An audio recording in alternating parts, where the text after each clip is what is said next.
So thank you very much, sir. I thank all the members who have spoken today.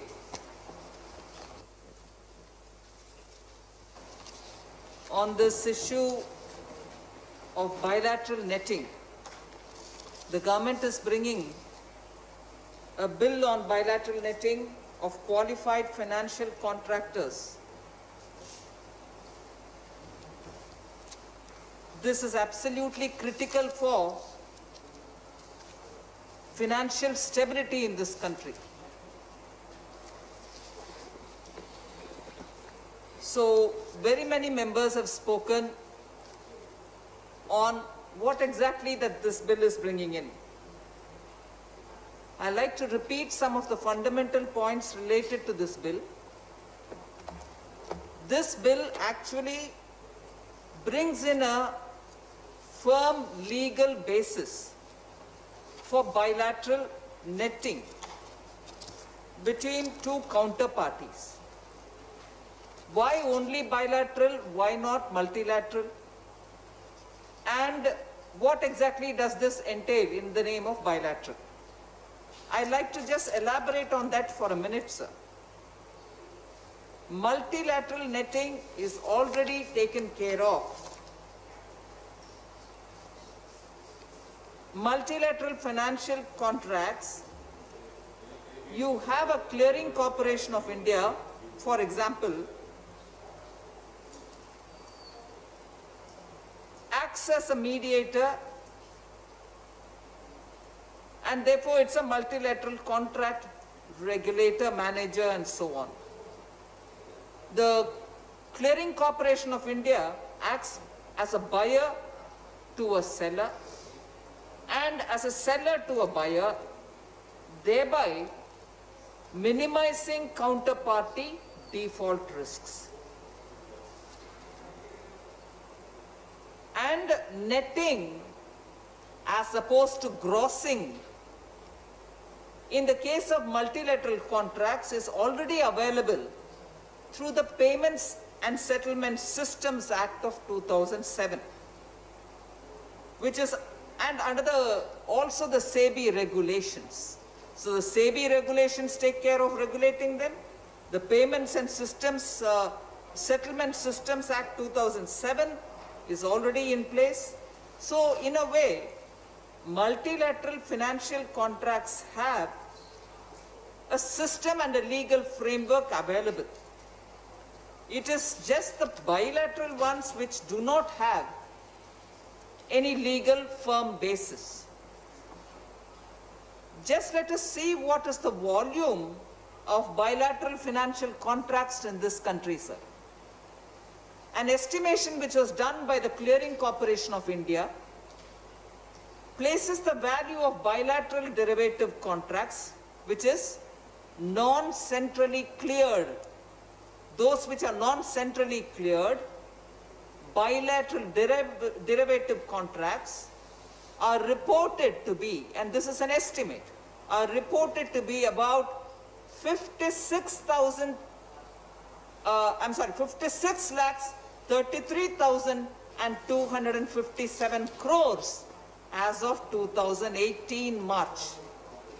That's the volume of bilateral derivative contracts, and this is an estimate done by the Clearing Corporation of India. Clearing Corporation of India, which deals with the multilateral financial contracts, but only the bilateral ones is estimated to be 56 lakhs 33,257 crores as of March 18. It is also estimated that about 40% of the total derivative transactions in India are non-centrally cleared, and the rest 60% is centrally cleared or multilateral derivatives contracts. In other words, the share of multilateral derivative contracts in total financial contracts is about 60%, and bilateral ones are 40% of the total financial contracts. So here, whilst recognizing the chunk of bilateral contracts and therefore the importance for the need for necessity for a frame legal basis is established, but I would want to underline the historical importance of this one in the sense this is an exercise which all of us are engaging in getting a legal basis for bilateral netting because of the lessons learned from the global financial crisis of 2008. The global financial crisis of 2008, as you know, then there was no COVID, but it shook the entire world. The global financial crisis of 2008 shook the entire world, even India suffered under it, and it raised a lot of questions on the role which has been played by the OTC derivatives in accentuating the crisis. So the global financial crisis had a very strong, if you can recognize, a very strong influence played by these kind of derivatives which probably were less regulated. The derivative markets can facilitate excessive and opaque risk-taking, which may lead to a lot of systemic risks. As a result, three concerns emerged. The G20 countries also called for an international standard setting bodies to reform this entire derivative markets. The major reform measures implemented in this regard since after the 2008 global crisis are: 1, standardized OTC derivatives should be traded on exchanges or electronic platforms wherever they are appropriate. The second one was all standardized OTC derivatives should be cleared through a central counterparties, which is what the Clearing Corporation of India is. So three lessons were learned. The first one was all standardized OTC derivatives should be traded on exchanges or on electronic platforms where appropriate. That was the first lesson we learned. The second lesson we learned was all standardized OTC derivatives should be cleared through a central counterparty, which is the CCP, which is the Clearing Corporation for us. Third one, sir, and that is what is more important and relevant for this bill here. The third one is the non-centrally cleared derivatives, which is in a way the bilateral derivatives. The non-centrally cleared derivatives should be subjected to higher capital requirements. And also these derivatives should attract margin requirements. So this meant banks had to keep a higher margin locked up just to meet the risk of such exchanges which are not centrally cleared. So for those derivative exchanges which are not getting centrally cleared, banks ended up keeping more money to meet the risk in a locked up kind of a format, and that money which is kept locked up, which was ballooning, was not even available for lending and other activities of the bank. And therefore, the RBI in India on 1st September 2016 came up after due consultation with a draft regulation, which was then named as Variation Margin RBI Direction, which was a draft document which was put out by the RBI for consultation. Consultations were held, but unfortunately it couldn't see the light of the day because there was no legislative backing available. Since after 2016, again the RBI has now come up sometime on the 7th of September 2020 with another draft of such a regulation which can regulate all the bilateral netting matters, and that also is awaiting a legislative backing. And today we are discussing on the legislative backing just so the lessons learned from the global financial crisis, 3 of them, first 2 have been addressed, the third one waits a legislative backing, and therefore today if we pass it, that legislative backing can be provided, and therefore then it can help us to save quite a few money, which otherwise the banks are expected to keep in a locked up mode, and therefore to that extent credit capital remains unutilized or it remains denied. Just to give you an idea, sir,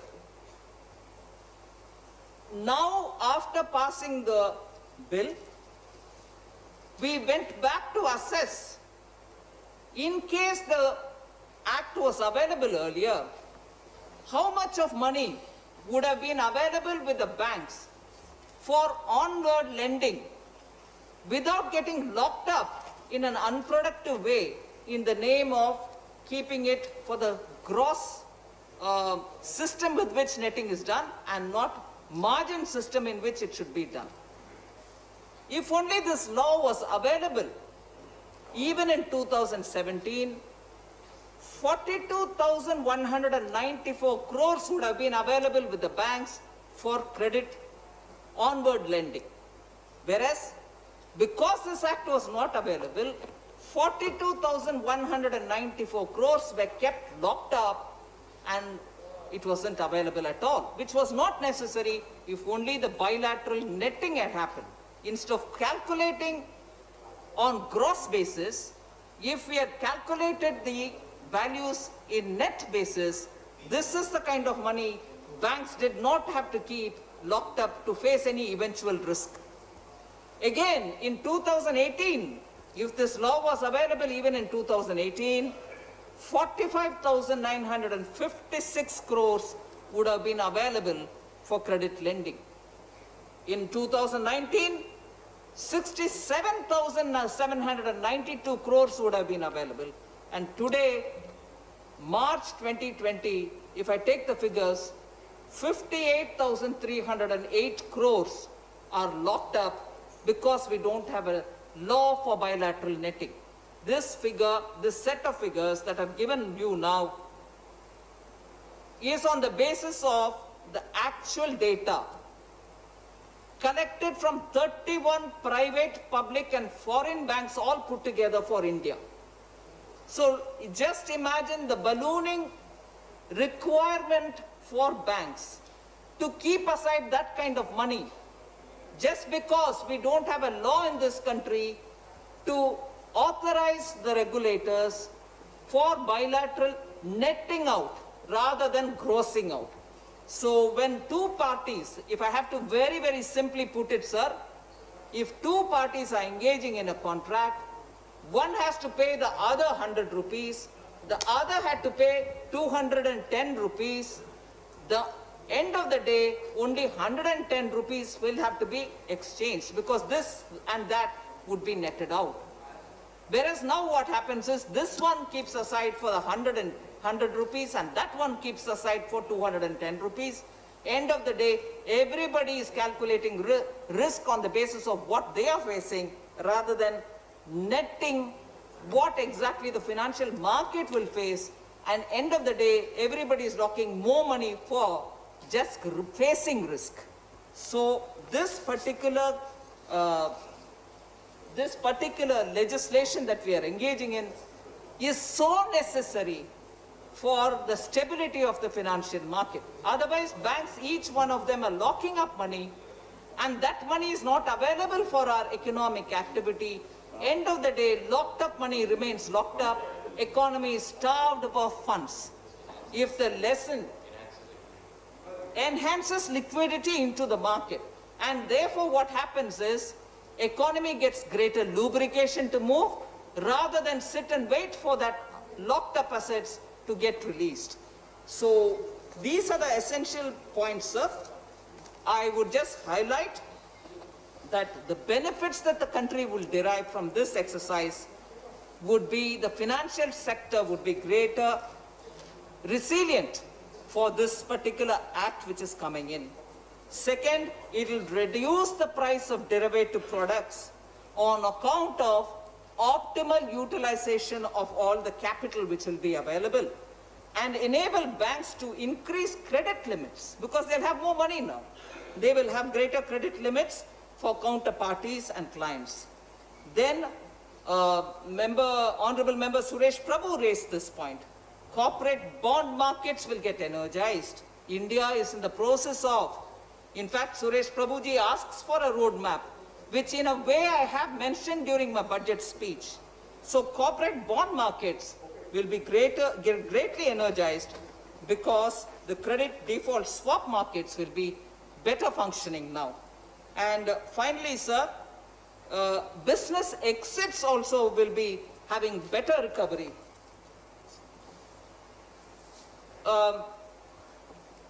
Business exits will be better because improved recovery mechanisms will happen for financial contracts. To that extent, the IBC also will have a bearing in that this particular legislation will have to that limited extent, supersedence over the IBC itself. So there are one or two other points which I would like to highlight. This bilateral netting legislation will help us in evaluating risks far more in real-time basis, and actual risk assessment happens rather than a notional risk assessment based on the gross figures. It is the net which is important, otherwise the real value of money is locked up. So with largely these kind of benefits which are so clearly standing out, it's important for us to recognize how much of a milestone this legislation, if passed today, will have. So one or two points which are specifically raised by Suresh Prabhuji was that, will individuals be affected? Will you be micromanaging it? He's a very qualified chartered accountant and also knows quite a few things about financial market. He raised this very important point. I respect him for that. The individual is eligible for netting benefits, but however, the counterparty to such transaction must be an entity regulated by the authority who's enlisted in the first schedule of the bill. In other words, a bilateral financial contract entered between the two individuals is not per se eligible, but for netting, and other counterparty must be a regulated entity.